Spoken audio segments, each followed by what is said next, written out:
Super 30 இன்றைய நாளில் அறிய வேண்டிய அத்தனை செய்திகளையும் 60 நிமிடங்களில் தரும் விறுவிறுப்பான தொகுப்பு. முதலில் பெட்ரோலுடன் எத்தனால் கலந்து விற்கப்படும் நிலையில் அடுத்து டீசலுடன் புதிய எரிபொருள் கலக்க வாய்ப்பு உள்ளது.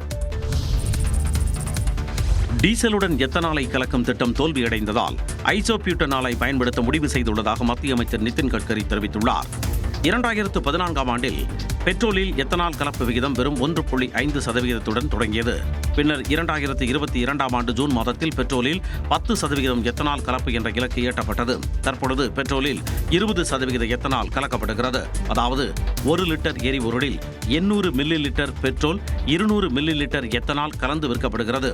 இதனால் வாகன மைலேஜ் குறைந்து விட்டதாக சமூக வலைதளத்தில் பலரும் பதிவிட்டு வருகின்றனர். இந்நிலையில் உயிரி எரிசக்தி மாநாட்டில் உரையாற்றிய மத்திய அமைச்சர் நிதின் கட்கரி பெட்ரோலில் 20% எத்தனால் கலப்பிற்கு எதிராக பரவி வரும் கருத்துக்கள் தனக்கு எதிராக பணம் கொடுத்து திட்டமிட்டு நடக்கும் பரப்புரை என விமர்சித்தார். மேலும் டீசலுடன் எத்தனாலை கலக்கும் திட்டம் தோல்வியடைந்ததாகவும் அதனால் தற்பொழுது டீசலுடன் ஐசோபியூட்டனாலை பயன்படுத்த முடிவு செய்துள்ளதாகவும் அவர் தெரிவித்துள்ளார். 2024-25ஆம் நிதியாண்டில் நாட்டின் ஒட்டுமொத்த டீசல் நுகர்வு 2% அதிகரித்து 9,10,00,000 டன்களாக உள்ளது குறிப்பிடத்தக்கது. டெட் தேர்வு வழக்கில் உச்சநீதிமன்ற உத்தரவை எதிர்த்து தமிழ்நாடு அரசு சீராய்வு மனு தாக்கல் செய்ய இருப்பதாக அமைச்சர் அன்பில் மகேஷ் தெரிவித்துள்ளார். ஆசிரியர்கள் பணியில் தொடரவும் பதவி உயர்வு பெறவும் டெட் தகுதி தேர்வு கட்டாயம் என்ற சென்னை உயர்நீதிமன்றத்தின் தீர்ப்பை உச்சநீதிமன்றம் உறுதி செய்துள்ளது. இதனால் அரசு மற்றும் அரசு உதவி பெறும் பள்ளிகளில் பணியாற்றும் சுமார் 1,75,000 ஆசிரியர்கள் டெட் தேர்வு எழுத வேண்டிய சூழல் ஏற்பட்டுள்ளது. இதனால் தீர்ப்பை எதிர்த்து உச்சநீதிமன்றத்தில் சீராய்வு மனு தாக்கல் செய்ய இருப்பதாக அமைச்சர் அன்பில் மகேஷ் தெரிவித்துள்ளார். இது தொடர்பாக நியூஸ் 18 தமிழ்நாட்டிற்கு தொலைபேசி வாயிலாக பேட்டியளித்த அவர் இந்த வழக்கில் சட்ட ரீதியாக போராடி வெல்வோம் என்றார். சட்ட ரீதியாக நாம் போராட வேண்டும். டீச்சர்ஸ்க்கு நாங்க இருக்கிறோம், அரசாங்கம் இருக்கின்றது, தமிழ்நாடு முதலமைச்சர் இருக்கிறார் அப்படிங்கறத உறுதிப்படுத்துவதற்காக. ஏன்னா எங்க டீச்சர்ஸ் இப்ப டெட்டுக்கு தேர்வு எடுத்துட்டு போவாங்களா இல்ல இருக்கிற ஸ்டூடெண்ட்ஸ்க்கு அடுத்த தேர்வுக்கு அவங்க தயார்படுத்துறதுக்கு பள்ளிக்கூடத்துக்கு போவாங்களா அப்படிங்கிற நிலைமை ஒரு குழப்பம் எங்களுடைய டீச்சர்ஸ் பெட்டர்னிட்டிக்கு வந்துடக்கூடாது அப்படிங்கிறதுக்காக தான் தமிழ்நாட்டு முதலமைச்சர் தீவிர சிந்தனைக்கு பிறகு இன்னைக்கு நாங்க ரிவ்யூ போகணுங்கிற முடிவை நம்ம எடுத்திருக்கோம்.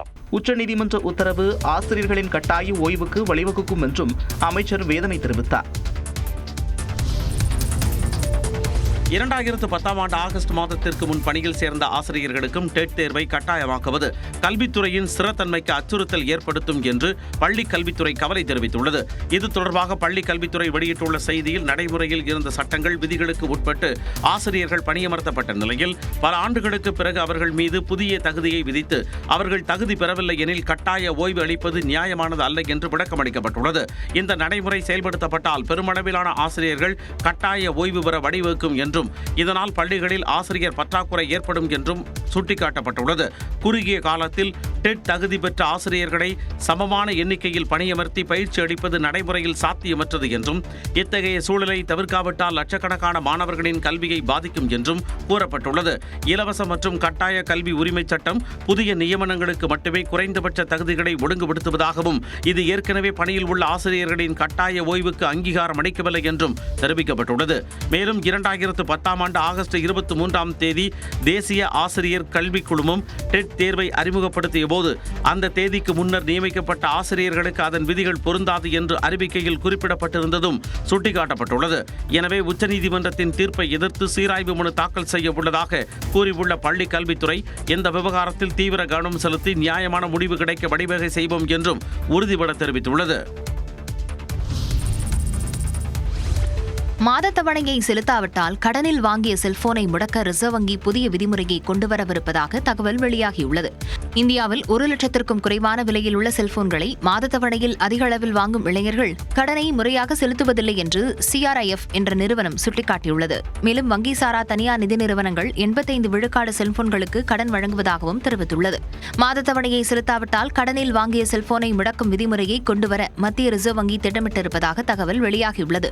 அதாவது செல்போனை கடனில் வாங்கும் போதே அதில் ஒரு செயலி பதிவிறக்கம் செய்யப்படும் என்றும் முறையாக மாத தவணை செலுத்தாத பட்சத்தில் அந்த செயலி மூலம் செல்போன் முடக்கப்படும் என்றும் கூறப்படுகிறது. இதற்கு பல்வேறு தரப்பினர் எதிர்ப்பு தெரிவித்திருக்கும் நிலையில் தனிநபர் தகவல்கள் கசிய வாய்ப்பிருப்பதாகவும் எச்சரித்துள்ளனர். காரைக்குடி, கோபிச்செட்டிப்பாளையம், நாமக்கல் உள்ளிட்ட தமிழ்நாட்டின் பல்வேறு இடங்களில் மழை பெய்தது. சிவகங்கை மாவட்டம் காரைக்குடி சுற்றுவட்டாரத்தில் சுமார் 1 மணி நேரம் மழை பொழிந்தது. காரைக்குடி ரயில் நிலையத்தின் வாயிலில் தேங்கிய மழை நீரால் பயணிகள் அவதியடைந்தனர். ஈரோடு மாவட்டம் கோபிச்செட்டிப்பாளையம் சுற்றுவட்டாரத்தில் கனமழை பெய்தது. வெள்ளாளப்பாளையம், குள்ளம்பாளையம், கரட்டூர், புதுப்பாளையம் உள்ளிட்ட இடங்களில் சூறைக்காற்றுடன் மழை பொழிந்தது.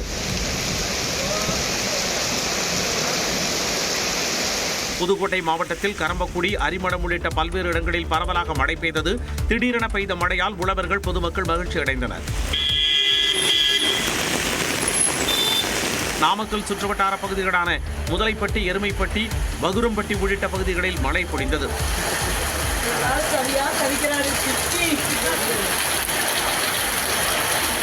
விருதுநகர் மாவட்டம் பத்ராயிருப்பு சுற்றுவட்டாரத்தில் அரை மணி நேரத்திற்கு மேலாக பெய்த மழையால் மக்கள் மகிழ்ச்சி அடைந்தனர்.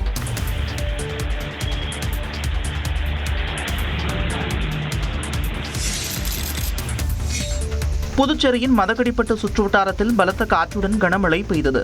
சாலைகளில் தண்ணீர் தேங்கி குளம் போல காட்சியளித்தது. இதனால் வாகன ஓட்டிகள் உள்ளிட்டோர் சிரமத்தை சந்தித்தனர்.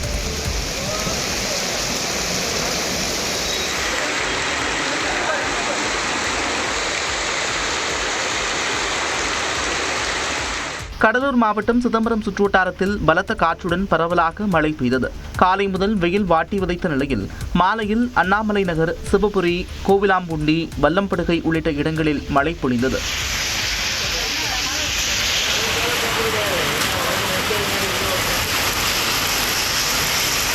மயிலாடுதுறை மாவட்டம் சீர்காழி, கொள்ளிடம், வைத்தீஸ்வரன் கோவில், பூம்புகார் உள்ளிட்ட இடங்களிலும் கனமழை பெய்தது.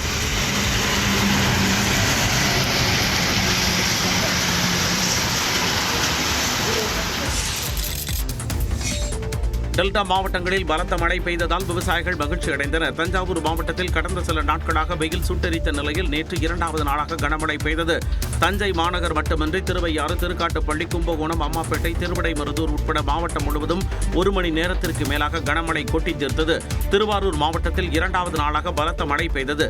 நன்னிலம், ஆண்டிப்பந்தல், குடவாசல், வலங்கைமான், சேந்தமங்கலம் உள்ளிட்ட பகுதிகளில் 2 மணி நேரத்திற்கு மேலாக பலத்த காற்றுடன் மழை பெய்தது. இதன் காரணமாக நன்னிலம், ஆண்டிப்பந்தல், சன்னாநல்லூர் உள்ளிட்ட பகுதிகளில் மின்சாரம் துண்டிக்கப்பட்டது. நாகை மாவட்டத்தில் குறுக்கத்தி, கீழ்வேளூர், தேவூர், வலிவலம், திருக்குவளை, கீழையூர் உள்ளிட்ட பகுதிகளில் இடி மின்னலுடன் கனமழை கொட்டி தீர்த்தது. நெல் சாகுபடி பணிகளுக்கு இந்த மழை உகந்ததாக இருக்கும் என்று விவசாயிகள் தெரிவித்தனர். இந்தியாவின் 15வது குடியரசு துணைத் தலைவராக CP ராதாகிருஷ்ணன் இன்று பதவியேற்கிறார். குடியரசு துணைத் தலைவராக இருந்த ஜெகதீப் தன்கர் ராஜினாமா செய்ததை அடுத்து அப்பதவிக்கு கடந்த 9ஆம் தேதி தேர்தல் நடைபெற்றது. இதில் தமிழரான தேசிய ஜனநாயக கூட்டணியின் வேட்பாளர் CP ராதாகிருஷ்ணன் 452 வாக்குகளும், இந்தியா கூட்டணி வேட்பாளரான சுதர்ஷன் ரெட்டி 300 வாக்குகளும் பெற்றனர். CP ராதாகிருஷ்ணன் வெற்றி பெற்ற நிலையில் நாட்டின் 15வது குடியரசு துணைத் தலைவராக இன்று பதவியேற்கிறார்.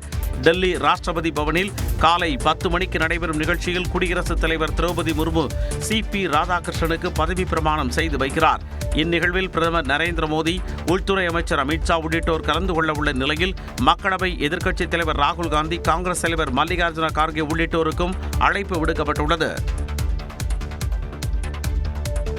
அன்புமணியை கட்சியிலிருந்து ராமதாஸ் நீக்கிய நிலையில் இந்த முடிவு செல்லாது என அன்புமணி தரப்பு கூறியிருக்கிறது. பாமகவின் வளர்ச்சிக்கு குந்தகம் விளைவிப்பதால் அன்புமணியை கட்சியின் அடிப்படை உறுப்பினர் பொறுப்பில் இருந்து நீக்குவதாக அந்த நிறுவனர் ராமதாஸ் அறிவித்துள்ளார். தந்தை மகன் மோதல் போக்கிற்கு மத்தியில் அன்புமணியை பாமக தலைவர் பதவியில் இருந்து நீக்கிவிட்டு தானே கட்சித் தலைவர் என்றும் ராமதாஸ் அறிவித்திருந்தார். மேலும் கட்சிக்கு எதிராக செயல்படுவதாக கூறி அன்புமணியிடம் விளக்கம் கேட்டு ராமதாஸ் நோட்டீஸ் அனுப்பியிருந்தார். 2வது முறையாக நோட்டீஸ் அனுப்பியும் அன்புமணி தரப்பில் எந்த விளக்கமும் தரப்படாமல் இருந்தது. இந்நிலையில் தைலாபுரம் இல்லத்தில் செய்தியாளர்களை சந்தித்த பாமக நிறுவனர் ராமதாஸ் கட்சியிலிருந்து அன்புமணியை நீக்கி அறிவித்தார். அடிப்படை உறுப்பினர் பொறுப்பிலிருந்து அவரை உடனடியாக நீக்குவது என்று முடிவு செய்து கட்சியின் அடிப்படை உறுப்பினர் பொறுப்பிலிருந்து எந்த நிமிடம் முதல் அவர் நீக்கப்படுகிறார். அன்புமணியுடன் கட்சி ரீதியாக யாரும் தொடர்பு வைத்துக் கொள்ளக் கூடாது என்று எச்சரிக்கை விடுத்தார்.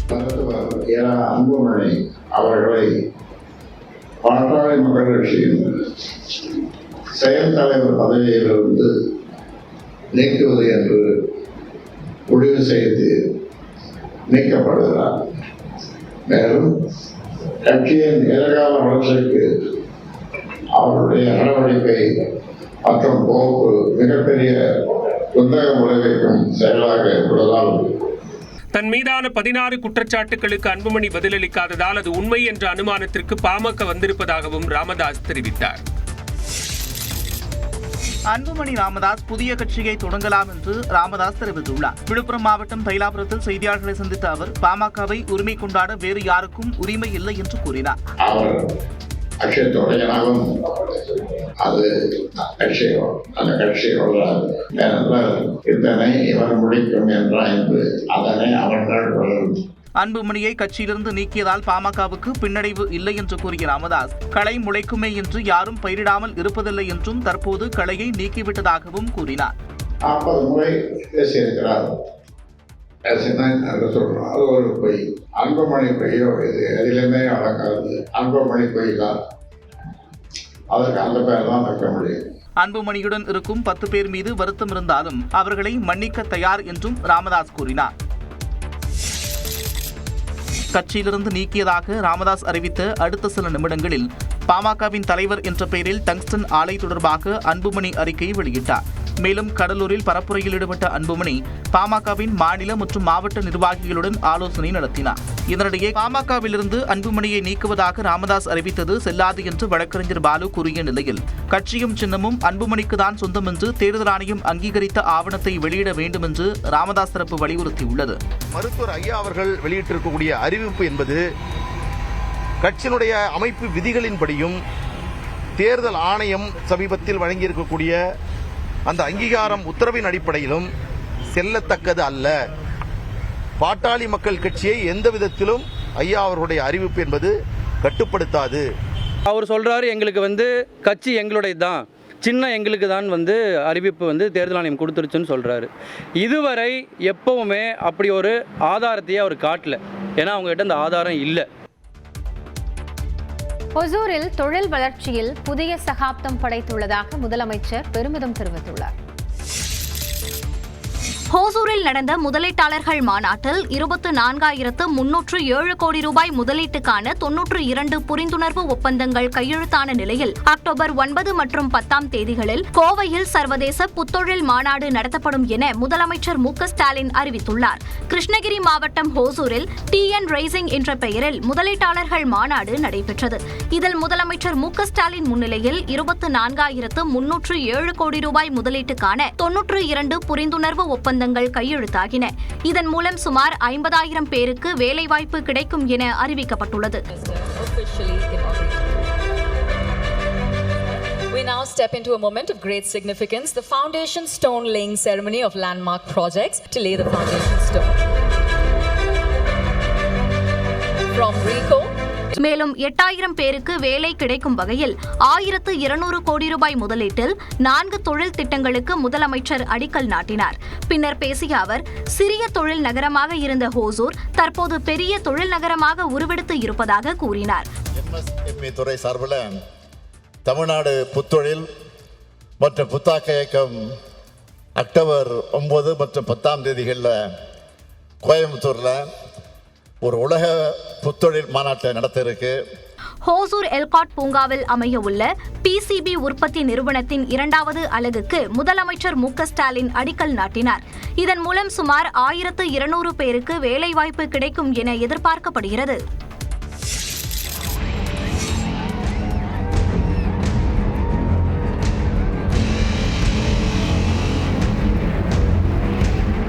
இமானுவேல் சேகரன் நினைவு தினத்தில் இளைஞர்கள் செய்த அட்ராசிட்டியில் இது சாம்பிள் தான். இமானுவேல் சேகரனின் 68வது நினைவு தினத்தை ஒட்டி ராமநாதபுரம் மாவட்டம் பரமக்குடி அடுத்த பார்த்திபனூரில் மரியாதை செலுத்தப்பட்டது. மரியாதை செலுத்த கார், பேருந்துகளில் ஆட்டம் போட்டபடி இளைஞர்கள் சென்றனர். இதில் காரில் தொங்கியபடி சென்ற இளைஞர் திடீரென நிலை தடுமாறி கீழே விழுந்தார்.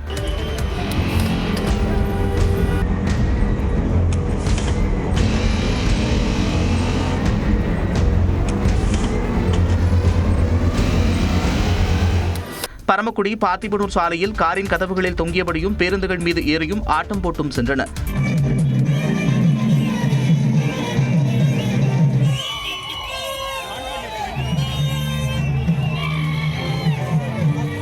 மானாமதுரை பரமக்குடி நெடுஞ்சாலையில் ஏராளமான இளைஞர்கள் பைக்குகளில் அணிவகுத்து சென்றனர். அப்போது காவல்துறையின் கண்முன்னே எந்த அச்சமும் இன்றி பேருந்துகளின் மீது ஏறி சிலர் நடனமாடினர். சென்னை அடுத்த காலடிப்பேட்டையில் கத்தியை காட்டி மிரட்டியும் மிளகாய் பொடியை தூவியும் நகைக்கடையில் பெண் ஒருவர் திருட முயன்ற சம்பவத்தின் சிசிடிவி காட்சிகள் வெளியாகியிருக்கிறது. காலடிப்பேட்டை மார்க்கெட்டில் தேவராஜ் என்பவருக்கு சொந்தமான நகைக்கடை உள்ளது. நகை வாங்குவது போல இவரது கடைக்கு வர்தா அணிந்து வந்த பெண் ஒருவர் தான் மறைத்து வைத்திருந்த மிளகாய் பொடியை அங்கிருந்தவர்கள் மீது தூவி இருக்கிறார். மேலும் சிறிய கத்தி ஒன்றை எடுத்து கடையின் உரிமையாளர் தேவராஜையும் குத்த முயன்றதாக தெரிகிறது. உடனடியாக சுதாரித்துக் கொண்ட தேவராஜ் மற்றும் கடையின் ஊழியர்கள் அந்த பெண்ணை மடக்கி பிடித்தனர்.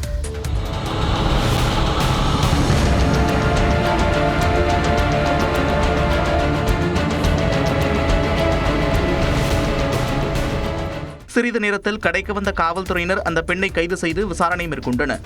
அவர் அதே பகுதியைச் சேர்ந்த ஜெயசித்ரா என்பதும் கணவருக்கு தெரியாமல் கடன் வாங்கியதால் அந்த கடன் பிரச்சனையிலிருந்து மீள நகை திருட்டில் ஈடுபட முயன்றதும் தெரியவந்துள்ளது. சென்னை மெட்ரோ ரயில் திட்டத்தின் 2ஆம் கட்ட கட்டுமானப் பணிகள் காரணமாக நாளை மறுநாள் முதல் 19ஆம் தேதி வரை கோயம்பேடு அசோக் நகர் இடையே மெட்ரோ ரயில் சேவையில் மாற்றம் செய்யப்பட உள்ளது. சென்னையில் மெட்ரோ ரயில் 2ஆம் கட்ட பணிகள் விறுவிறுப்பாக நடந்து வருகின்றன. இதன் ஒரு பகுதியாக வடபழனியில் நடைபெற்று வரும் 2ஆம் கட்ட கட்டுமானப் பணிகளின் காரணமாக பச்சை வழித்தடத்தில் கோயம்பேடு முதல் அசோக் நகர் வரை இயக்கப்படும் மெட்ரோ ரயில் சேவையில் சிறிது மாற்றம் செய்யப்பட்டுள்ளது. அதன்படி வரும் 15ஆம் தேதி முதல் 19ஆம் தேதி வரை கோயம்பேடு அசோக் நகர் இடையே காலை 5 மணி முதல் 6 மணி வரை 1 மணி நேரத்திற்கு மெட்ரோ ரயில் சேவை ரத்து செய்யப்பட உள்ளது. அந்த 1 மணி நேரத்தில் பரங்கிமலை மற்றும் விமான நிலையத்தில் இருந்து புறப்படும் மெட்ரோ ரயில்கள் அசோக் நகர் வரை மட்டுமே இயக்கப்படும். அதேபோன்று சென்ட்ரலில் இருந்து புறப்படும் மெட்ரோ ரயில்கள் கோயம்பேடு வரை மட்டுமே இயக்கப்படும் என்று தெரிவிக்கப்பட்டுள்ளது. இந்த இடைப்பட்ட நேரத்தில் பயணிகள் வசதிக்காக கோயம்பேட்டில் இருந்து அசோக் நகர் வரை 10 நிமிட இடைவெளியில் சிறப்பு பேருந்துகள் இயக்கப்படும் என்று மெட்ரோ ரயில் நிர்வாகம் தெரிவித்துள்ளது. இந்தியா பாகிஸ்தான் கிரிக்கெட் போட்டியை ரத்து செய்ய கோரும் வழக்கை அவசரமாக விசாரிக்க முடியாது என உச்சநீதிமன்றம் தெரிவித்துள்ளது.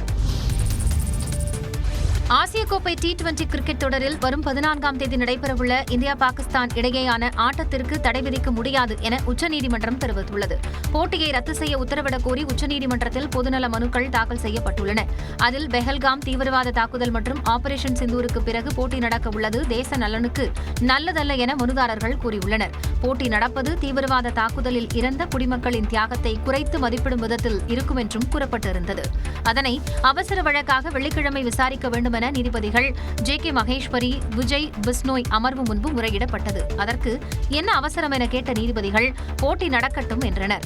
அப்போது மனுதாரர் தரப்பு வழக்கறிஞர் போட்டி வரும் ஞாயிற்றுக்கிழமை நடைபெறவுள்ளதால் வெள்ளிக்கிழமை விசாரிக்க வேண்டும் என கோரிக்கையை முன்வைத்தார். அதற்கு என்ன செய்வது என கேட்ட நீதிபதிகள் போட்டி திட்டமிட்டபடி நடைபெறலாம் என்று தெரிவித்தனர்.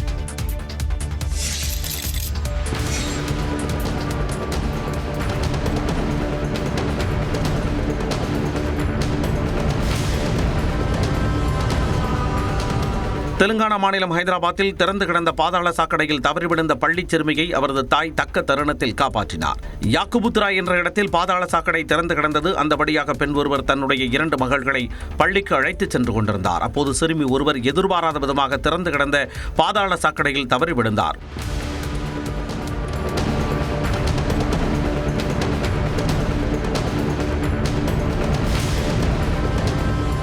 உடனடியாக பதறிச் சென்ற அவரது தாய் அருகில் இருந்தவர்களின் உதவியுடன் பாதாள சாக்கடையில் விழுந்த தனது மகளை காப்பாற்றினார்.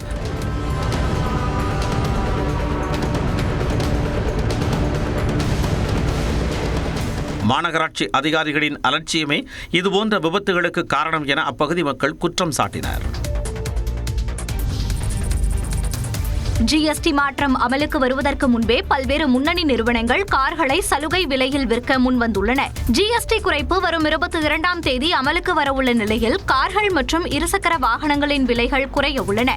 குறிப்பாக செஸ் வரியும் நீக்கப்பட்டதால் சொகுசு கார்களின் விலையும் குறைகிறது. ஆனால் ஏற்கனவே செஸ் வரியை செலுத்தி வாங்கியதால் சுமார் 6 லட்சம் கார்கள் இருப்பில் உள்ளதாக கூறப்படுகிறது. அதாவது மஹிந்திரா, BMW உள்ளிட்ட நிறுவனங்கள் ஒட்டுமொத்தமாக 4000 கோடி ரூபாய் செஸ் செலுத்தியுள்ளனர். இந்நிலையில் GST குறைப்பிற்கு பிறகு இந்த கார்களை விற்பனை செய்தால் நிறுவனங்களுக்கு பெரும் இழப்பு ஏற்படும் என கூறப்படுகிறது. எனவே GST குறைப்பு அமலுக்கு வருவதற்கு முன்பே கார்களை 2 முதல் 4 விழுக்காடு சலுகை விலையில் விற்க பிரபல நிறுவனங்கள் முன்வந்துள்ளன. மேலும் காருக்கு தேவையான உதிரி பாகங்களையும் சலுகை விலையில் விற்பனை செய்ய உற்பத்தி நிறுவனங்கள் முடிவு செய்துள்ளன. இதன் மூலம் செஸ் வரியால் ஏற்படும் இழப்பு சுமார் 2000 கோடி ரூபாயாக குறையும் என எதிர்பார்க்கப்படுகிறது. டெல்லியில் பறக்க தயாராக இருந்த 2 விமானங்களில் திடீரென ஏசி வேலை செய்யாததால் பயணிகள் தவிப்புக்கு உள்ளாகினர். டெல்லியில் இருந்து சிங்கப்பூர் செல்ல ஏர் இந்தியாவின் போயிங் ட்ரீம்லைனர் விமானம் தயார் நிலையில் இருந்தது. 11 மணிக்கு புறப்பட தயாராக இருந்த விமானத்தில் பயணிகள் அனைவரும் அமர்ந்த நிலையில் விமானம் புறப்படுவதற்கு தாமதமானது. சுமார் 2 மணி நேரம் மின்சாரம் இன்றி தவிப்புக்குள்ளான பயணிகள் ஏசி வேலை செய்யாததால் திணறலுக்கு உள்ளாகினர்.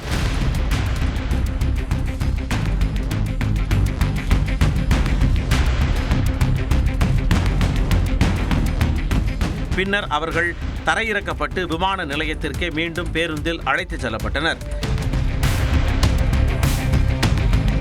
இதேபோல டெல்லியில் இருந்து காத்மாண்டுவுக்கு புறப்பட இருந்த ஸ்பைஸ்ஜெட் விமானத்திலும் தொழில்நுட்ப கோளாறு ஏற்பட்டது. விமானம் புறப்பட தாமதமானதுடன் ஏசி வேலை செய்யாத நிலையில் பயணிகள் விமானத்தில் இருந்து தரையிறங்கினர். பயணிகளுக்கு ஏற்பட்ட இந்த அசௌகரியங்களுக்கு விமான நிறுவனங்கள் தரப்பில் எந்த விளக்கமும் இதுவரை அளிக்கப்படவில்லை. மசோதாக்கள் மீது முடிவெடுக்க காலவரம்பு நிர்ணயித்த விவகாரத்தில் விளக்கம் கோரி குடியரசுத் தலைவர் தாக்கல் செய்த மனு மீதான தீர்ப்பை உச்சநீதிமன்றம் தேதி குறிப்பிடாமல் ஒத்திவைத்தது. மசோதாக்கள் மீது முடிவெடுக்க ஆளுநர் மற்றும் குடியரசுத் தலைவருக்கு கால நிர்ணயம் விதித்தது தொடர்பாக விளக்கம் கோரி குடியரசுத் தலைவர் திரௌபதி முர்மு முன்வைத்த 14 கேள்விகள் அடங்கிய மனுவை உச்சநீதிமன்ற தலைமை நீதிபதி BR கவாய் அடங்கிய அமர்வு விசாரித்தது. 10வது நாளன்று நடைபெற்ற விசாரணையில் ஆஜராகி வாதிட்ட மத்திய அரசின் கூடுதல் தலைமை வழக்கறிஞர் துஷார் மேத்தா தமிழ்நாடு அரசு தொடர்ந்த வழக்கில் மசோதாவுக்கு ஒப்புதல் அளிக்க கால நிர்ணயம் செய்தது தவறான முன்னுதாரணம் என்று வாதிட்டார். பின்னர் வாதிட்ட மத்திய அரசின் தலைமை வழக்கறிஞர் வெங்கட்ரமணி கடந்த 75 ஆண்டுகளில் 98 விழுக்காடு மசோதாக்களுக்கு 1 மாதத்திற்குள் ஒப்புதல் அளிக்கப்பட்டு இருப்பதாக கூறினார். மேலும் 33 மசோதாக்கள் திருப்பி அனுப்பப்பட்டதாகவும் 12 மசோதாக்கள் ஒப்புதல் வழங்காமல் நிறுத்தி வைக்கப்பட்டதாகவும் தெரிவித்தார். அப்போது குறுக்கிட்ட நீதிபதிகள் ஆளுநர் திருப்பி அனுப்புவதில் பிரச்சனை இல்லை என்று குறிப்பிட்டதுடன் முடிவு எடுக்காமல் நிறுத்தி வைக்க அதிகாரம் உள்ளதா என்பதுதான் கேள்வி என்றும் தெரிவித்தனர். அனைத்து தரப்பு வாதங்களும் நிறைவடைந்ததை அடுத்து தீர்ப்பு தேதி குறிப்பிடப்படாமல் ஒத்திவைக்கப்பட்டது. நேபாளத்தில் இடைக்கால தலைவரை தேர்வு செய்வதில் இழுபறி நீடித்து வருகிறது.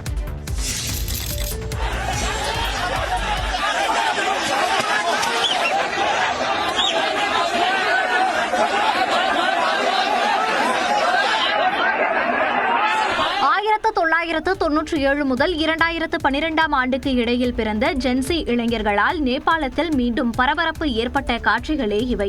ஜல்லிக்கட்டுக்கு ஆதரவாக மெரினாவில் திரண்ட கூட்டத்தை போன்று நேபாளத்தில் சமூக வலைதளங்களுக்கு தடை விதித்ததை எதிர்த்து ஜென்சி இளைஞர்கள் தன்னெழுச்சியாக போராட்டத்தில் குதித்தனர். நாடு முழுவதும் கலவர பூமியாக மாறியதை அடுத்து அந்நாட்டு பிரதமர் மற்றும் அதிபர் அடுத்தடுத்து தங்களது பதவியை ராஜினாமா செய்தனர்.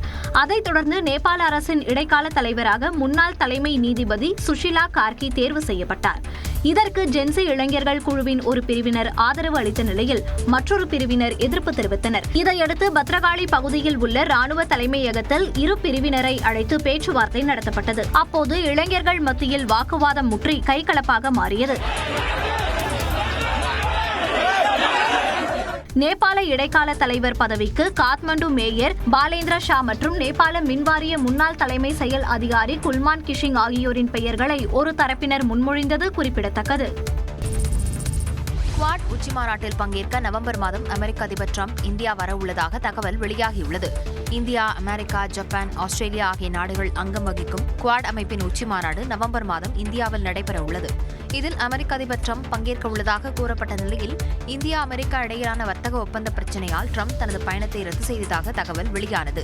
வாஷிங்டனில் செய்தியாளர்களிடம் பேசிய இந்தியாவுக்கான அடுத்த அமெரிக்க தூதராக நியமிக்கப்பட்டுள்ள சர்ஜியோ கோர், குவாட் அமைப்பில் அங்கம் வகிக்கும் நாடுகளின் தலைவர்களை சந்திப்பதில் அதிபர் டிரம்ப் ஆர்வமுடன் இருப்பதாகவும் அவரது பயணம் குறித்து பேச்சுவார்த்தை நடத்தப்பட்டு வருவதாகவும் கூறினார். அமெரிக்கா, இந்தியா இடையேயான வர்த்தக ஒப்பந்தம் வெகு தொலைவில் இல்லை என்றும் சர்ஜியோ கோர் தெரிவித்தார். சீனாவை விட இந்திய பொருட்களுக்கு அதிகம் வரி விதிக்கப்பட்டது குறித்த கேள்விக்கு பதிலளித்த சர்ஜியோ கோர், இந்தியாவிடமிருந்து அமெரிக்கா அதிகம் எதிர்பார்ப்பதாக கூறினார்.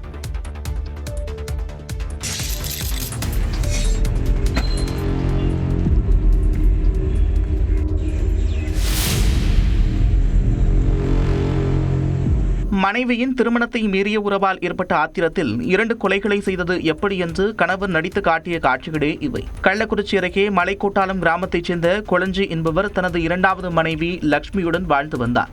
இவர்களின் வீட்டு மொட்டை மாடியில் ஒரு ஆணும் பெண்ணும் தலை இல்லாமல் சடலமாக கிடந்த நிலையில் தகவல் அறிந்து வந்த காவல்துறையினர் சடலங்களை மீட்டு பிரேத பரிசோதனைக்கு அனுப்பி வைத்தனர்.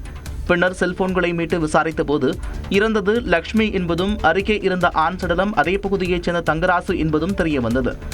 இதனிடையே அவர்களின் தலைகளுடன் வேலூர் சிறை காவலரிடம் சென்று தான் இரட்டை கொலை செய்துவிட்டதாக கூறி கொளஞ்சி சரணடைந்தார்.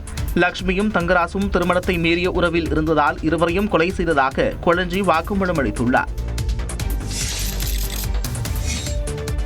சேலம் மாவட்டம் ஓமலூர் அருகே வயதான தம்பதியை கட்டிப்போட்டு 20 சவரன் தங்க நகைகள் மற்றும் 70,000 ரூபாய் பணத்தை மர்ம நபர்கள் கொள்ளையடித்துச் சென்ற சம்பவம் பரபரப்பை ஏற்படுத்தியது. ஓமலூர் அருகே உள்ள தாராபுரம் பகுதியைச் சேர்ந்த வயதான ராஜகோபால் சரோஜா தம்பதி தங்களுக்கு சொந்தமான 2 ஏக்கர் நிலத்தில் வீடு கட்டி தனியாக வசித்து வருகின்றனர். புதன்கிழமை இரவு அவர்கள் வீட்டில் இருந்தபோது இரவு 8 மணி அளவில் வீட்டின் கதவு தட்டப்படும் சத்தம் கேட்டுள்ளது. இதனைத் தொடர்ந்து சரோஜா வெளியே வந்த நிலையில் அங்கு மறைந்திருந்த 2 பேர் சரோஜாவின் கழுத்தில் கத்தியை வைத்து மிரட்டியுள்ளனர். மேலும் வீட்டுக்குள் இழுத்துச் சென்றதுடன் கணவர் ராஜகோபாலையும் கட்டி போட்டு கடுமையாக தாக்கினர். அவர்களை மிரட்டி 5 சவரன் தாலி உள்ளிட்ட 20 சவரன் நகைகள் மற்றும் 70,000 ரூபாய் பணத்தை கொள்ளையடித்துச் சென்றனர். தகவல் அறிந்து வந்த ஓமலூர் காவல் நிலைய காவலர்கள் வீட்டிலிருந்த சிசிடிவி கேமராவில் பதிவான காட்சிகளை கொண்டு தீவிர விசாரணை நடத்தி வருகின்றனர். தமிழ்நாடு பொறுப்பு டிஜிபியாக வெங்கடராமன் நியமிக்கப்பட்டதை எதிர்த்து தாக்கல் செய்த பொதுநல மனுவை உயர்நீதிமன்றம் தள்ளுபடி செய்து உத்தரவிட்டுள்ளது. தமிழக டிஜிபியாக பதவி வகித்த சங்கர் ஜவால் ஆகஸ்ட் 31 ஓய்வு பெற்றதை அடுத்து பொறுப்பு டிஜிபியாக வெங்கடராமனை நியமித்து உள்துறை செயலாளர் உத்தரவு பிறப்பித்திருந்தார்.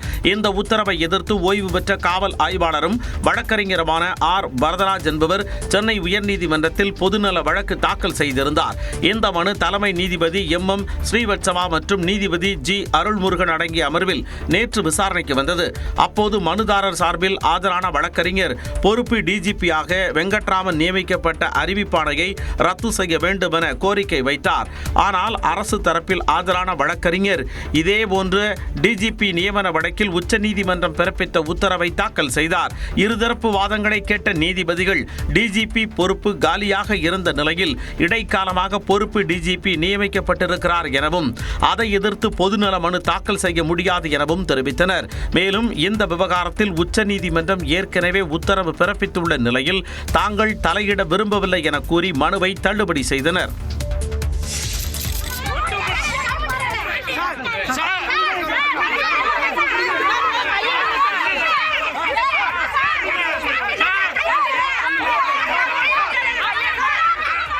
விருதுநகர் மாவட்டம் ராஜபாளையத்தில் இருதரப்பு மோதலை தடுக்க சென்றபோது ஏற்பட்ட தகராறில் பொதுமக்களை காவல் ஆய்வாளர்கள் தாக்கிய காட்சியே இது. மங்காபுரத்தில் நிலத்தகராறு காரணமாக ஒரே பிரிவைச் சேர்ந்தவர்கள் இரு குழுவாக செயல்பட்டு வருகின்றனர். இதில் ஒரு தரப்பினர் அருகே உள்ள மண்டபத்தில் வைக்கப்பட்டிருந்த தியாகி இமானுவேல் சேகரன் சிலைக்கு மாலை அணிவிப்பதற்காக மற்றொரு தரப்பினர் வசிக்கும் தெரு வழியாக ஊர்வலமாக சென்றனர். இருதரப்பினருக்கும் மோதல் ஏற்படும் சூழல் நிலவியதால் காவல்துறையினர் பேச்சுவார்த்தை நடத்தினர். அப்போது அங்கு வந்த ஆய்வாளர் ராஜேஷிடம் மற்றொரு தரப்பினருக்கு மட்டும் எப்படி ஊர்வலம் செல்ல அனுமதி வழங்கப்பட்டது என்றும் தங்களுக்கு ஏன் அனுமதி வழங்கவில்லை என்றும் ஒரு தரப்பினர் கேள்வி எழுப்பினர். ஒரு கட்டத்தில் இளைஞர் ஒருவர் குரலை உயர்த்தி ஆபாசமாக பேசியதால் கோபமடைந்த ஆய்வாளர் ராஜேஷ் வேகமாக ஓடிச் சென்று தனது ஜீப்பிலிருந்து லத்தியை எடுத்து வந்து அங்கிருந்த பெண்கள் உள்ளிட்டோர் மீது தடியடி நடத்தி கூட்டத்தை கலைத்தார். அங்கிருந்த பெண்கள் ஆய்வாளரின் லத்தியை பறிக்க முயன்றதால் பதற்றம் நிலவியது. காவல் ஆய்வாளர் நடத்திய தடியடியில் 6 வயது சிறுமி உள்ளிட்ட சில பெண்களுக்கு காயம் ஏற்பட்டது. திருப்பத்தூரில் கொரோனா தடுப்பூசி போட்டதற்காக 40,000 ரூபாய் தருவதாக கூறி மூதாட்டியின் நகைகளை திருடிச் சென்ற பெண் கைது செய்யப்பட்டார். கிருஷ்ணகிரி மாவட்டம் கெரிக்கல்நத்தம் பகுதியைச் சேர்ந்த சரோஜா என்ற மூதாட்டியிடம் பெத்தாலப்பள்ளி பகுதியைச் சேர்ந்த பழனியம்மாள் என்பவர் கொரோனா தடுப்பூசி செலுத்தியிருந்தால் அரசு 40,000 ரூபாய் தருவதாக கூறியுள்ளார். இதனை நம்பிய மூதாட்டியை திருப்பத்தூருக்கு அழைத்துச் சென்று புகைப்படம் எடுக்க வேண்டும் என கூறி ஸ்டுடியோவுக்கு கூட்டிச் சென்றார். புகைப்படம் எடுக்கும்போது நகைகள் இருக்கக்கூடாது என மூதாட்டியிடம் கூறியதால் தான் அணிந்திருந்த 1.25 சவரன் தங்க நகைகளை கழற்றி பழனியம்மாவிடம் மூதாட்டி கொடுத்துள்ளார். நகைகளை பெற்றுக்கொண்ட பழனியம்மாள் அங்கிருந்து தப்பிச் சென்றார். இச்சம்பவம் குறித்து திருப்பத்தூர் நகர காவல் நிலையத்தில் மூதாட்டி புகார் அளித்தார். புகாரின் பேரில் சிசிடிவி காட்சிகளை ஆய்வு செய்த போலீசார் பழனியம்மாளை கைது செய்து அவரிடம் இருந்த நகைகளை மீட்டு சிறையில் அடைத்தனர். எலக்ட்ரானிக்ஸ் துறையில் தமிழ்நாடு முன்னணி ஏற்றுமதி மையமாக விளங்குவதாக முதலமைச்சர் மு.க. ஸ்டாலின் பெருமிதம் தெரிவித்துள்ளார். கிருஷ்ணகிரி மாவட்டம் குருபரப்பள்ளியில் அமைந்துள்ள டெல்டா நிறுவனத்தில் 450 கோடி ரூபாய் மதிப்பில் புதிய உற்பத்தி பிரிவு அமைய உள்ளது. இதற்கு முதலமைச்சர் மு.க. ஸ்டாலின் அடிக்கல் நாட்டினார்.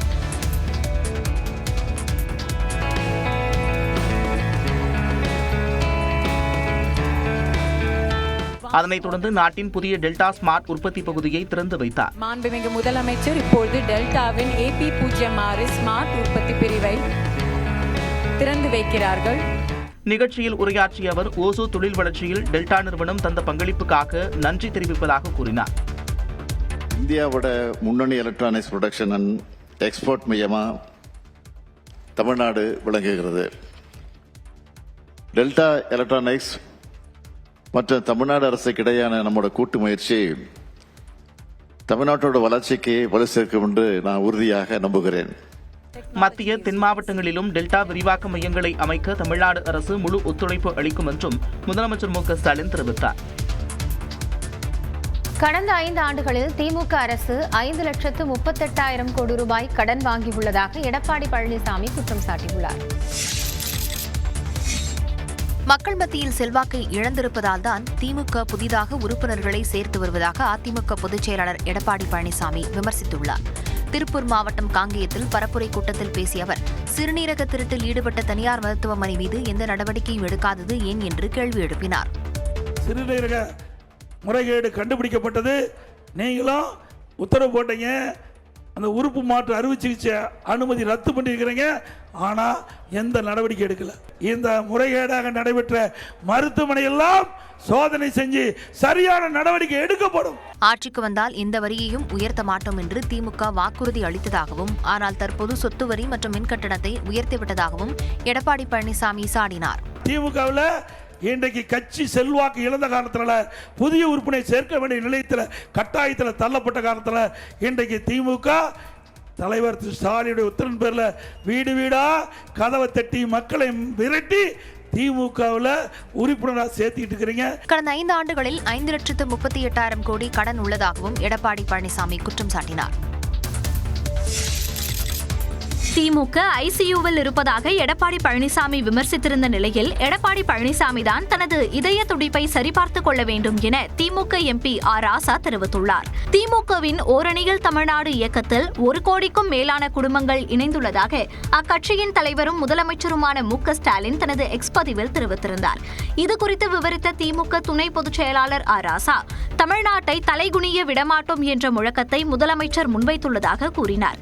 அனைத்து தரப்பினரும் கலந்து கொள்ளக்கூடிய அளவிலே ஒரு மிகப்பெரிய எழுச்சியை ஏற்படுத்தி அதிலே நிறைவாக ஒரு முழக்கத்தை தமிழ்நாட்டுடைய முதலமைச்சர்கள் முன்வைக்க இருக்கிறார்கள். தமிழ்நாட்டை தலைகுனிய விடமாட்டோம் என்பதுதான் அந்த முழக்கம்.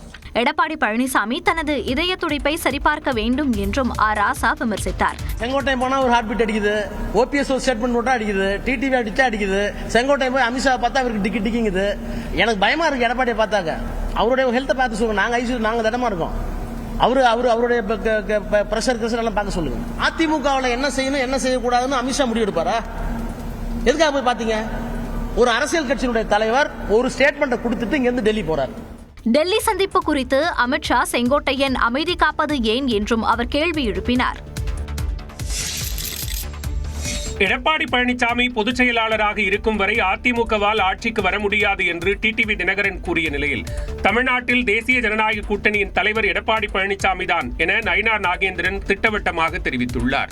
பழனிசாமி அதிமுக பொதுச் செயலாளர் இருக்கிற வரை, அவர் இரட்டை இலை சின்னத்தை உரிமை கொண்டாடுகின்ற வரை, முதல்வர் வேட்பாளராக இருக்கின்ற வரை அம்மாவின் தொண்டர்களுக்கு வெற்றி என்பது அது எட்டாக்கடியாகத்தான் இருக்கு சார். அந்த டிமாண்ட்லாம் கொண்டு போக முடியாது சார். அதிமுக பெரிய கட்சி, எங்களுடைய தேசிய ஜனநாயக கூட்டணி தலைவர் EPS. அதனால நிச்சயமா நாங்கள் தேர்தலில் போட்டிடுறோம். நாங்கள் ஆட்சி நிச்சயமா தேசிய ஜனநாயக கூட்டணி ஆட்சியில் வரும். பெரம்பலூரில் தாவேக தலைவர் விஜயின் பிரச்சாரத்துக்கு 21 நிபந்தனைகளுடன் அனுமதி வழங்கப்பட்டுள்ளதாக மாவட்ட SP ஆதர்ஷ் பசேரா தெரிவித்துள்ளார். சட்டமன்ற தேர்தலையொட்டி சுற்றுப்பயணம் மேற்கொள்ள உள்ள விஜய் வரும் 13ஆம் தேதி திருச்சி, அரியலூர், பெரம்பலூர் ஆகிய மாவட்டங்களில் பரப்புரை மேற்கொள்கிறார். இதில் பெரம்பலூர் மாவட்டம் குன்னம் பேருந்து நிலையம், காமராஜர் வளைவு பகுதிகளில் பரப்புரை மேற்கொள்ள தாவேக தரப்பில் அனுமதி கோரப்பட்டது. இந்த மனு தொடர்பாக தாவேக நிர்வாகிகள் பெரம்பலூர் மாவட்ட காவல் கண்காணிப்பாளர் அலுவலகத்திற்கு அழைக்கப்பட்டு நிறுத்தப்பட்டிருந்தனர். இந்த நிலையில் குன்னம் பேருந்து நிலையத்தில் பிரச்சாரத்திற்கு அனுமதி அளிக்கப்பட்டது. அதே சமயம் காமராஜர் வளைவு பகுதியில் போக்குவரத்து பாதிப்பு ஏற்படும் என்பதால் அதற்கு பதிலாக துறையூர் சாலையில் மேற்கு வானொலி திடல் பகுதியில் பிரச்சாரம் செய்ய நிபந்தனைகளுடன் அனுமதி வழங்கப்பட்டுள்ளது. மொத்தமாக ஒரு 21 கண்டிஷன்ஸ் நம்ம கொடுத்துருக்கோம். பப்ளிக் கூட்டுறதுக்கு அவங்க சைடில் இருந்து ஒரு 3000 பேர் சொல்லியிருக்காங்க. பட் நம்ம கொஞ்சம் அதிகமாக பேர் எக்ஸ்பெக்ட் பண்ணுறோம். போலீஸ் பாதுகாப்பு நம்ம கரெக்டாக கொடுத்துருவோம். அதுக்காக ஸ்கீம் இப்போது வரைக்கும் நம்ம ட்ரா பண்ணல. அந்த ப்ராசஸ் போயிட்டுருக்கு. பிரச்சாரத்தின் போது பொதுமக்களுக்கு எவ்வித இடையூறும் ஏற்படுத்தக்கூடாது என திட்டவட்டமாக தெரிவித்துள்ளதாக எஸ்பி ஆதர்ஷ் பசேரா தெரிவித்துள்ளார். வேட்டையாட வர சிங்கம் இல்லது, வேடிக்கை காட்ட வர சிங்கம் அது. புரியுதா? விஜய் குறித்து சீமான் கூறிய கருத்துக்களே இவை. பரமக்குடியில் செய்தியாளர்களை சந்தித்த அவர் மக்களுக்காக மக்களிடம் நேரடியாக சென்று நிற்பதுதான் மக்கள் சந்திப்பு என்று கூறினார். மக்களோடு மக்களா நிக்கிறவன் தான் மக்களுக்காக மக்களிடமிருந்து வந்தவன். மக்களை சந்திக்கிறதுங்கிறது அப்படி ரோடு ஷோ கூட்டு ஷோ போடுறது, ரோட் ஷோவும் கூட்டு ஷோவும் போடுறதில்ல. நட்சத்திர பிரபலம்னா இப்படி வாக்குக்கும் இப்படி தான் வருவீங்களா? நட்சத்திர பிரபலம்னா இது மக்களை சந்திக்கிறேன்னு சொல்லக்கூடாதுல்ல. மக்களை பார்க்கறதுக்கு, மக்கள் என்னைய பார்க்கறதுக்கு நான் வரேன்னு தான் நீங்க சொல்லணும். பாமகவில் ராமதாசுக்கும் அன்புமணிக்கும் இடையே உள்ள பிரச்சனையை இருவரும் பேசி சரி செய்து கொள்வார்கள் என்றும் சீமான் நம்பிக்கை தெரிவித்தார். தன் மீது புகார் அளித்த திருநங்கையை சகோதரியாகத்தான் பார்த்ததாக சின்னத்திரை நடிகர் நாஞ்சில் விஜயன் விளக்கம் அளித்துள்ளார். தனியார் தொலைக்காட்சியில் சின்னத்திரை நடிகராக வலம் வரும் நாஞ்சில் விஜயன் தன்னை திருமணம் செய்து கொள்வதாக கூறி ஏமாற்றிவிட்டதாக திருநங்கை ஒருவர் புகார் அளித்திருந்தார். இதுகுறித்து விளக்கமளித்து மனைவியுடன் வீடியோ வெளியிட்டுள்ள நாஞ்சில் விஜயன் திருநங்கையின் அடுக்கடுக்கான புகார்களை மறுத்துள்ளார். இப்ப நீங்க என்ன கல்யாணம் பண்ணிக்க அப்படிங்கிறீங்க.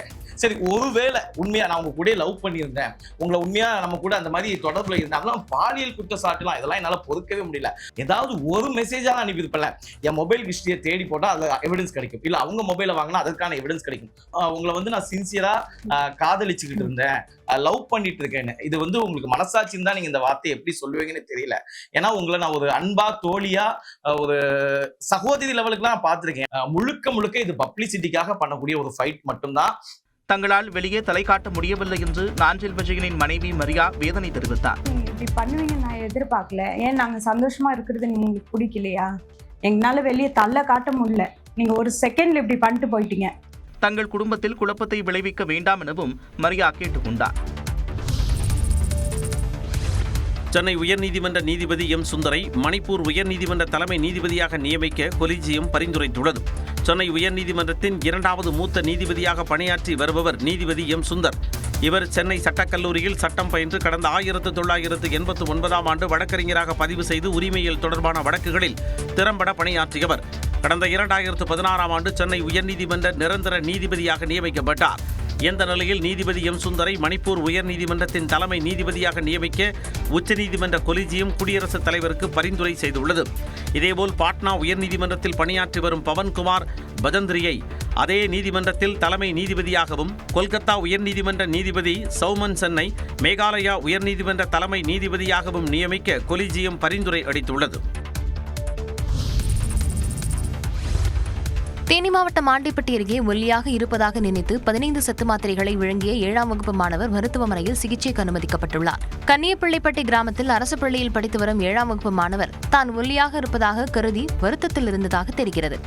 அரசு பள்ளியில் வாரந்தோறும் வழங்கப்படும் சத்து மாத்திரைகளை அதிக அளவில் சாப்பிட்டால் உடல் எடை கூடும் என்றும் அந்த மாணவர் தவறாக நினைத்துள்ளார். அதனை செயல்படுத்தும் வகையில் சக மாணவர்களிடமிருந்து சத்து மாத்திரைகளை வாங்கிய மாணவர் 15 மாத்திரைகளை ஒன்றாக வழங்கினார். இதனை அறிந்த அரசு பள்ளி ஆசிரியர்கள் உடனடியாக மாணவரை மீட்டு மருத்துவமனையில் சிகிச்சைக்கு அனுமதித்தனர். ஒரே நேரத்தில் 15 சத்து மாத்திரைகளை விழுங்கிய அரசு பள்ளி மாணவருக்கு தீவிர சிகிச்சை அளிக்கப்பட்டு வருகிறது. சிதம்பரம் நடராஜர் கோவிலில் கனகசபை மீதேறி தரிசனம் செய்ய யார் யாருக்கு அனுமதி வழங்கப்படும் என்பதை மனுவாக தாக்கல் செய்ய பொது தீட்சிதர்கள் தரப்புக்கு சென்னை உயர்நீதிமன்றம் உத்தரவிட்டுள்ளது. சிதம்பரம் நடராஜர் கோவிலில் பக்தர்கள் கனகசபை மீது ஏறி தரிசனம் செய்ய அனுமதி வழங்கி தமிழ்நாடு அரசு உத்தரவிட்டிருந்தது. இந்த உத்தரவுக்கு எதிராக பொது தீட்சிதர்கள் தரப்பில் சென்னை உயர்நீதிமன்றத்தில் வழக்கு தாக்கல் செய்யப்பட்டது. இந்நிலையில் இந்த வழக்கு நீதிபதிகள் சுரேஷ்குமார் மற்றும் சவுந்தர் ஆகியோர் அடங்கிய அமர்வில் விசாரணைக்கு வந்தது. அப்போது தீட்சிதர்கள் தரப்பில் வாதாடிய வழக்கறிஞர் கனகசபை மீது ஏறி தரிசனம் செய்ய தீட்சிதர்களுக்கும் முக்கிய பிரமுகர்களுக்கும் அரசியல் சாசன பதவி வகிப்பவர்களுக்கு மட்டுமே அனுமதி வழங்கப்படும் என கூறினார். இதற்கு கடும் எதிர்ப்பு தெரிவித்த இந்து சமய அறநிலையத்துறை வழக்கறிஞர் கனகசபை மீது ஏறி தரிசனம் செய்ய பக்தர்களுக்கு அனுமதி அளித்து ஏற்கனவே உயர்நீதிமன்றம் உத்தரவு பிறப்பித்ததாகவும் அதனை பொது தீட்சிதர்கள் தரப்பினர் ஏற்றுக்கொண்டதாகவும் கூறினார். இருதரப்பு வாதங்களையும் கேட்ட நீதிபதிகள் கனகசபை மீது ஏறி தரிசனம் செய்ய யாருக்கு அனுமதி வழங்கப்படும் என்பது தொடர்பாக எழுத்துப்பூர்வமான மனுவை தாக்கல் செய்ய பொது தீட்சிதர்கள் தரப்பிற்கு உத்தரவிட்டு வழக்கின் விசாரணையை அக்டோபர் 9ஆம் தேதிக்கு தள்ளி வைத்தனர். காங்கிரஸ் மூத்த தலைவர் சோனியா காந்திக்கு எதிராக வழக்கு பதிவு செய்ய கோரிய மனுவை டெல்லி நீதிமன்றம் தள்ளுபடி செய்தது. டெல்லி கூடுதல் தலைமை ஜுடிஷியஸ் மேஜிஸ்ட்ரேட் நீதிமன்றத்தில் விகாஸ் திரிபாத் என்பவர் ஒரு மனு தாக்கல் செய்தார். அதில் காங்கிரஸ் மூத்த தலைவர் சோனியா காந்தி 1983ஆம் ஆண்டு இந்திய குடியுரிமை பெற்றதாகவும், ஆனால் அதற்கு 3 ஆண்டுகளுக்கு முன்பே 1980ஆம் ஆண்டில் டெல்லி தொகுதியின் வாக்காளராக அவர் பெயர் சேர்க்கப்பட்டதாகவும் அவர் கூறியிருந்தார். எனவே இது தொடர்பாக விசாரணை நடத்த போலீசுக்கு உத்தரவிட வேண்டும் என மனுதாரர் கோரினார். இந்த நிலையில் வழக்கு மேஜிஸ்ட்ரேட் வைபவ் சௌரசியா முன்பு விசாரணைக்கு வந்தது. அப்போது வாக்காளர் அட்டை விவகாரத்தில் காங்கிரஸ் மூத்த தலைவர் சோனியா காந்திக்கு எதிரான மனுவை தள்ளுபடி செய்து நீதிபதி உத்தரவிட்டார். மேலும் சோனியா காந்திக்கு எதிராக FIR பதிவு செய்ய உத்தரவிட நீதிபதி மறுப்பு தெரிவித்துவிட்டார். அமெரிக்காவின் 50 விழுக்காடு வரி விதிப்பை சமாளிக்க ஏற்றுமதியாளர்களுக்கு 2200 கோடி ரூபாய் நிதி வழங்க மத்திய அரசு திட்டமிட்டிருப்பதாக தகவல் வெளியாகியிருக்கிறது. இந்தியாவிலிருந்து இறக்குமதி செய்யப்படும் பொருட்களுக்கு அமெரிக்கா 50% வரி விதித்ததால் ஏற்றுமதியாளர்கள் கடுமையாக பாதிக்கப்பட்டுள்ளனர். குறிப்பாக தமிழ்நாட்டில் ஜவுளி, ஆபரண தங்கம், இறால் உள்ளிட்டவற்றின் ஏற்றுமதி கடும் சரிவை சந்தித்து வேலை இழப்பு ஏற்படும் அபாயம் நிலவி வருகிறது. இந்நிலையில் ஏற்றுமதியாளர்களுக்கு 6 ஆண்டுகளுக்கு சலுகை வழங்கும் வகையில் 2200 கோடி ரூபாய் நிதி ஒதுக்க மத்திய அரசு திட்டமிட்டு இருப்பதாக தகவல் வெளியாகியிருக்கிறது. அதன் மூலம் நேரடி மானியம், நிதி உதவி வழங்கவும் மற்ற நாடுகளில் சந்தைப்படுத்துதலுக்கான ஆதரவு வழங்கவும் நடவடிக்கை மேற்கொள்ளப்படும் என கூறப்படுகிறது. இதற்கான அதிகாரப்பூர்வ அறிவிப்பு நடப்பு வாரத்தில் வெளியாகும் என்று எதிர்பார்க்கப்படுகிறது. சத்தீஸ்கரில் 10 நக்சலைட்டுகள் சுட்டுக் கொல்லப்பட்ட நிலையில் மார்ச் 31ஆம் தேதிக்குள் அனைத்து நக்சல்களும் ஒழிக்கப்படுவார்கள் என அமித்ஷா தெரிவித்துள்ளார். இந்தியாவில் உள்ள அனைத்து நக்சல்களும் ஒழிக்கப்படும் வரை பிரதமர் மோடி அரசு ஓயாது என மத்திய உள்துறை அமைச்சர் அமித்ஷா கூறி வருகிறார். இந்நிலையில் சத்தீஸ்கரில் மத்திய ரிசர்வ் காவல் படையினர், மாநில காவல்துறை, வன பாதுகாப்பு படையினர், கோப்ரா வீரர்கள் இணைந்து நடத்திய நடவடிக்கையில் 10 நக்சல்கள் சுட்டுக் கொல்லப்பட்டனர். இதுகுறித்து எக்ஸ் பக்கத்தில் பதிவிட்டுள்ள மத்திய உள்துறை அமைச்சர் அமித்ஷா பாதுகாப்பு படையினரின் கூட்டு நடவடிக்கைக்கு பாராட்டு தெரிவித்துள்ளார். பிடித்துக் கொடுப்பவர்களுக்கு 1 கோடி ரூபாய் சன்மானம் என அறிவிக்கப்பட்ட மனோஜ் உட்பட 10 பிரபல நக்சல்கள் கொல்லப்பட்டதை உறுதி செய்த அவர் மீதமுள்ள நக்சல்கள் உடனடியாக சரணடைய வேண்டும் என எச்சரிக்கை விடுத்தார். மேலும் மார்ச் 31ஆம் தேதிக்குள் அனைத்து நக்சல்களும் ஒழிக்கப்படுவார்கள் என அமித்ஷா நம்பிக்கை தெரிவித்தார். மத்திய நிதியமைச்சர் நிர்மலா சீதாராமன் இன்னும் 2 நாட்களில் தமிழ்நாடு வரவுள்ளார். வரும் ஞாயிற்றுக்கிழமை தமிழ்நாடு வரும் மத்திய நிதியமைச்சர் நிர்மலா சீதாராமன் பாஜக நிர்வாகிகளுடன் ஆலோசனை நடத்த உள்ளதாக தகவல் வெளியாகியுள்ளது. சட்டமன்ற தேர்தல் நெருங்கும் நிலையில் மத்திய உள்துறை அமைச்சர் அமித்ஷா அடுத்தடுத்து தமிழ்நாட்டிற்கு வந்து பாஜக நிர்வாகிகளுடன் ஆலோசனை நடத்தினார். இதன் தொடர்ச்சியாக அண்மையில் GK மூப்பனாரின் நினைவு தினத்தையொட்டி சென்னை வந்த மத்திய நிதியமைச்சர் நிர்மலா சீதாராமன் கூட்டணியில் நிலவும் சிறு சிறு உட்பூசலை பற்றி கவலைப்பட தேவையில்லை என்று கூறினார். மேலும் அனைவரும் ஒற்றுமையாக இணைந்து பணியாற்ற வேண்டும் என்று நிர்மலா சீதாராமன் வலியுறுத்தினார். இதன் பின்னர் அதிமுகவின் கட்சி பொறுப்புகளில் இருந்து நீக்கப்பட்ட செங்கோட்டையன் டெல்லியில் மத்திய உள்துறை அமைச்சர் அமித்ஷா, மத்திய நிதியமைச்சர் நிர்மலா சீதாராமன் ஆகியோரை சந்தித்தார். இந்நிலையில் வரும் ஞாயிற்றுக்கிழமை சென்னை வரும் மத்திய நிதியமைச்சர் நிர்மலா சீதாராமன் பாஜக நிர்வாகிகளுடன் கலந்துரையாடுவார் என தகவல் வெளியாகியுள்ளது. மேலும் GST குறைப்பு தொடர்பான விழிப்புணர்வு நிகழ்ச்சியிலும் நிர்மலா சீதாராமன் பங்கேற்க இருப்பதாக கூறப்படுகிறது.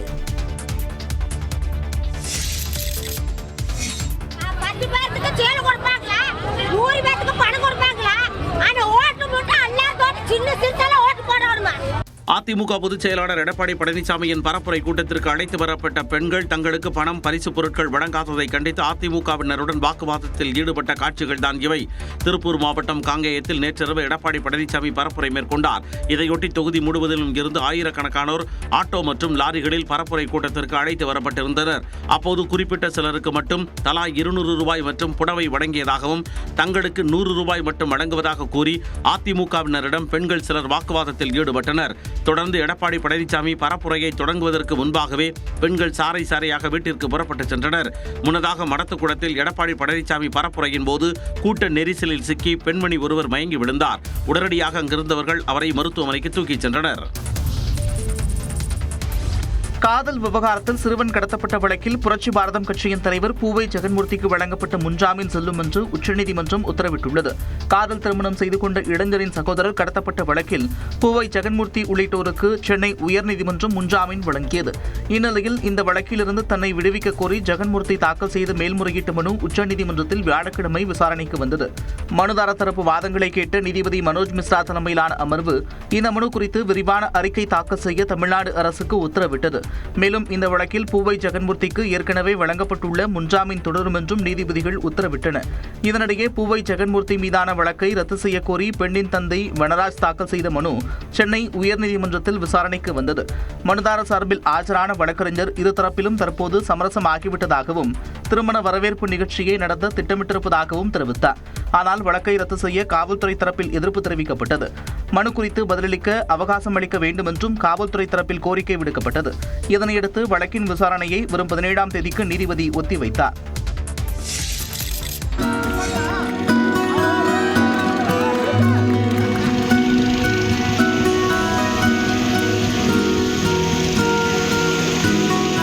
பாமகவுக்குள் நிலவும் பரபரப்புக்கு மத்தியில் தூண்டில் போட்ட அன்புமணி ராமதாஸ் மீன்பிடித்த காட்சியே இது. உரிமை மீட்க தலைமுறை காக்க என்ற தனது பிரச்சார பயணத்தின் ஒரு பகுதியாக கடலூர் தேவனாம்பட்டினத்தில் மீனவர்களுடன் அன்புமணி ராமதாஸ் கலந்துரையாடினார்.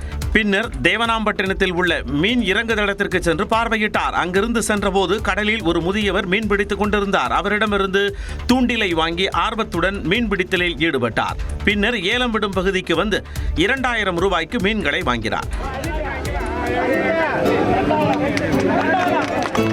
இதையடுத்து சிதம்பரம் அருகே புவனகிரியில் பிரச்சாரம் மேற்கொண்ட அன்புமணி 400 மெகாவாட் மின்சாரத்திற்காக கடலூரை அழிப்பது நியாயமா என்று கேள்வி எழுப்பினார். கொட்டும் மழையை பொருட்படுத்தாமல் தன்னை வரவேற்றவர்களுக்கு அன்புமணி ராமதாஸ் நன்றி கூறினார்.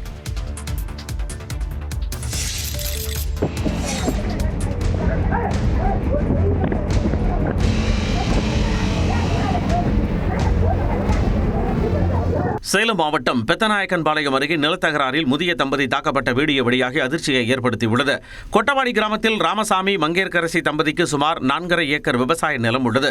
இதில் 1 ஏக்கரை சில மாதங்களுக்கு முன்பு பெருமாள் என்பவருக்கு ராமசாமி விற்றுள்ளார். இதனால் இவருக்கும் அவரது தம்பி கோபாலுக்கும் தகராறு இருந்து வருகிறது.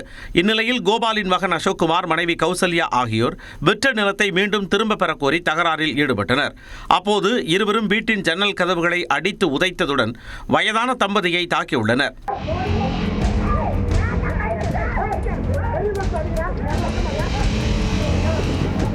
இதனால் காயமடைந்த ராமசாமியும் மங்கையர்கரசியும் வாழப்பாடி அரசு மருத்துவமனையில் சிகிச்சைக்காக அனுமதிக்கப்பட்டனர். மேலும் தாக்குதல் தொடர்பான சிசிடிவி காட்சிகளை கொண்டு ஏத்தாப்பூர் போலீசார் விசாரணை நடத்துகின்றனர். பாமகவின் அடிப்படை உறுப்பினர் பொறுப்பில் இருந்து அன்புமணி ராமதாஸ் நீக்கப்பட்டது அவர்கள் வீட்டிற்குள் நடக்கும் சமாச்சாரம் என அமைச்சர் துரைமுருகன் கூறினார். இவ்விவகாரம் குறித்து கருத்து தெரிவித்த நாம் தமிழர் கட்சி ஒருங்கிணைப்பாளர் சீமான், மருத்துவர் ராமதாசுக்கும் அன்புமணிக்கும் இருக்கும் பிரச்சனையை இருவரும் பேசி சரி செய்து கொள்வார்கள் என்றார். எங்க ஐயா மருத்துவர் ஐயாவுக்கும் எங்க ஐயா அன்புமணி ஐயாவுக்கும் நடக்கிற ஒரு சின்ன பிரச்சனை அது சொந்த கட்சி பிரச்சனை. அதுல நீக்குவாங்க, நாளைக்கு அது சரி பண்ணி சேர்த்துக்குருவாங்க. அதுல போய் ஒரு கருத்தை சொல்றது நல்லா இருக்காது. இந்நிலையில் ராமநாதபுரம் மாவட்டம் பரமக்குடியில் பேசிய பாஜக மாநில தலைவர் நயினார் நாகேந்திரன், பாமகவில் நடைபெறுவது உட்கட்சி பிரச்சனை என்றும் அதில் தான் கருத்து கூற விரும்பவில்லை என்றும் தெரிவித்தார்.